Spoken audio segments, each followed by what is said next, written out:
இது மதிப்புக்கு ஏஜெண்டாக நீங்கள் சொன்ன மாதிரி கொத்தமல்லி பருப்பு வந்து பதியம் போடுற வேலாம் இது நம்ம பசலை நல்லா பார்த்துக்கொள்ளுங்க மக்களே. இந்த பசலை எடுத்துக்கொள்ளுங்க முதல் இருக்கேன்னு தெரியாது. இதுதான் பசலை.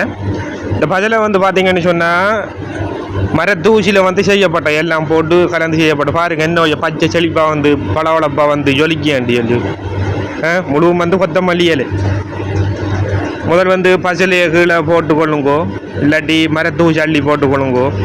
அதுக்கு மேலே கொத்தமல்லியை போடுங்க, கீழே போட்டு மிக்ஸ் பண்ணி போட்டு 3 நாளைக்கு தண்ணியை மேலே சாக்க மேலே போட்டு ஊற்றுங்க. ஊற்றின பிற்பாடு 3 நாத்தியால் உங்களுக்கு தெரியும் கொஞ்சம் கொஞ்சம் ஒம்பளை எழும்பி வரும். நான் அப்படி தான் செஞ்சேன் பாருங்க என்னால் வந்து இருக்கேன்னு சொல்லி.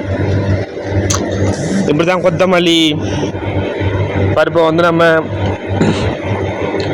போட்டு முளைக்க வைக்கிறது பார்த்தையில் அப்படி இருக்கேன்னு சொல்லி. இது நான் நிறைய அள்ளி போடுதேன். இது கொஞ்சம் போல் போடணும், இது நிறைய அள்ளி போடுதேன். பார்க்குறதுக்கு கடும் அடர்த்தி அறி. இது இப்போ ஒரு கிழமை பயிர். ஓகே போடுங்க, லைக் பண்ணுங்கள், சப்ஸ்கிரைப் பண்ணுங்கள், ஆல் அண்ட் சொல்லுங்கள். நன்றி, வணக்கம்.